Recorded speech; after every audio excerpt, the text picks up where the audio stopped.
Special friends with us, Emilio and Ana Lopez, and some folks from their church have joined us for the weekend, and I'm going to ask them to come up right now. We're going to just sit down for a few moments.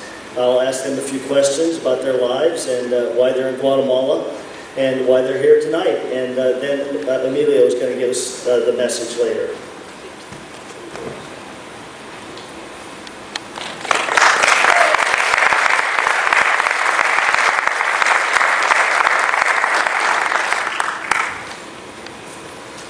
All right, we met just about 5 years ago, and a little bit before that, you guys were in the process of considering moving to Guatemala. And would you share with everyone, now I want to back up a step. I want to ask you first about your children, okay? They have 3 beautiful children. How are your kids, and how are they? I guess I can answer that. Thanks God, they're fine. I have Amaris, who's 15, and she's doing well.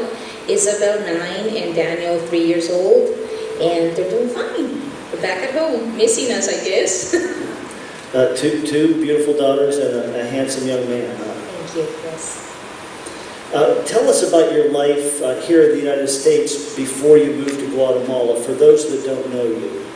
Would you just share, some people here have heard your story, but would you share just a little about that? Just a little bit. Well, we lived in California for more than 20 years. Myself was 26, and I believe Emilio was 18, 19. And we had a very secure job, you know, financially speaking, we were doing well, had our own house and everything. But we received a call from God to go to Guatemala, which is where Emilio was born. And in the beginning, it was really hard, especially me. I was refusing, you know, to go there and forget about my job and everything. I was worried, financially speaking, you know, as to how we were going to be able to survive in Guatemala, knowing, you know, the poverty level and everything. And I was totally opposed to go there, but the Lord somehow changed my heart. And one day I remember getting up at 3 in the morning, and I told Emilio, we're going to Guatemala, because, you know, the Lord had actually spoken to me in a very, very special way. And that's how we decided to go to Guatemala, not knowing exactly what was there for us. And Emilio, prior to that, you had really sensed God's leading and called to go there, and Ana didn't want to go. How did you handle that? Hitting her.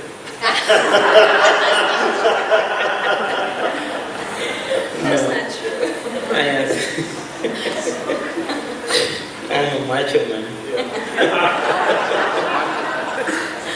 Women in Guatemala need to understand. They pay attention in Guatemala. Women here don't pay attention. So now we have freedom time for Ana here.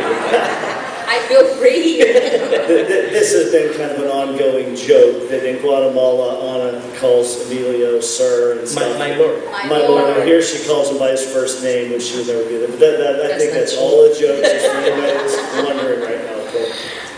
No, I asked Lord for 2 signals to see if it was God's voice. First of all, His voice. You know, this is not an emotional thing to go to my country, since we live here for 2 decades. Number 2, my pastor, Cesar, he was very involved on this immigration to go back to Guatemala. And number 3, the one and only, the only one, the owner of my paycheck, Ana.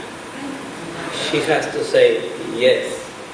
And then I received the approval, the confirmation from the Lord.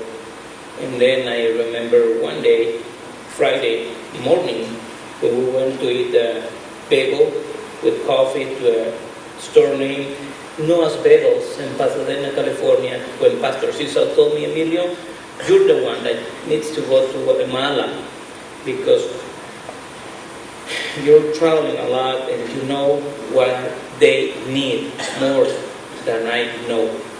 And then at 3 a.m. one morning, Ana received the approval from God. And then was the time that we knew that it was a divine decision. That's why we are here now. Okay, so you were in a church in Los Angeles, both had great jobs. God started to speak to you about it, and you really were looking for confirmation from God first, from Cesar, your pastor, Correct. and then third, that the Lord, if God can speak to you, He can speak to Anna also. Okay, that's a good approach, I think. So you've been there for 5 years. How are things going? It's going good. It's a blessing to be in my country, and even though it was very hard from the very beginning, nowadays I can see where we are in the middle of a revival, in the middle of a harvest, and we're seeing what we wanted to see 6 years ago. Okay, so you're seeing some really good things right now. Was it easy from the beginning? No, the first year I doubted. It was a God's calling. I doubted. I really doubted. We used to come to the States every December when my mom was alive, and we wanted to come with them. We used to come with our children to California. And I remember December 2004 that I didn't go back.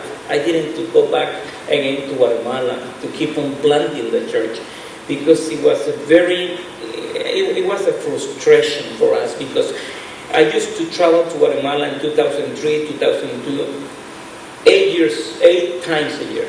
8 times a year. And in 2003, we started meeting with people, and we had 70 people in 2003. So I thought, so we have 70 people already to start the church, to start planting the church. When I came back on December 2004, we just had 7 people. And that was the church, you actually planted the church in January of 2004. Correct. And so in that 1 year's time, it went from 70 to 7, did you say? From 70 to 7 people. Okay. So that was a low point. What kept you going at that point? The calling, the need to change a nation. Not to do the same that evangelical churches are doing. But we needed to do something different. And that passion God gave us to change that people, keep us working hard, even though we just had 7 and then we just have 2 people. 5 people left, and then we have 2 people. And so out of the original 70, right now you have 2 left. No, yeah, right now we do have to. Maybe I should back up a little bit and explain. Prior to us actually making the move to Guatemala, there was at least 70 people. We used to go every year to Guatemala to visit the Cochane, and prior to us moving, there was at least 70 people that were willing to plant La Viña in Guatemala. But by the time we actually made the move, which was in January 2004, there was only 7 people. You understand? So when we actually made the decision to be there, there wasn't 70 anymore, it was only 7. Yeah, okay. Yeah. Awesome. But I know right now you're experiencing some really great things. How many disciples do you have? And tell us the difference as you view a disciple versus just someone who comes by. Yeah. We have a big problem in Guatemala, and we have a cultural problem, cultural issue, cultural and religious issue. I was joking with Juan today the way I was dressing, because when we planted Vineyard Guatemala, I used to wear a suit and a tie. In our country, we don't wear a suit and a tie. We're not allowed to preach. So from the very beginning, I needed to dress like an executive pastor. Otherwise, I can't preach. And it's an image problems we have with evangelical people in Guatemala, since Vineyard movement is a Christ-centered movement. We don't work with religion, we don't work with image, we just follow the Holy Spirit. We hear the Holy Spirit. In Guatemala, it's not that way. So I needed to position Vineyard movement in the right way that Jesus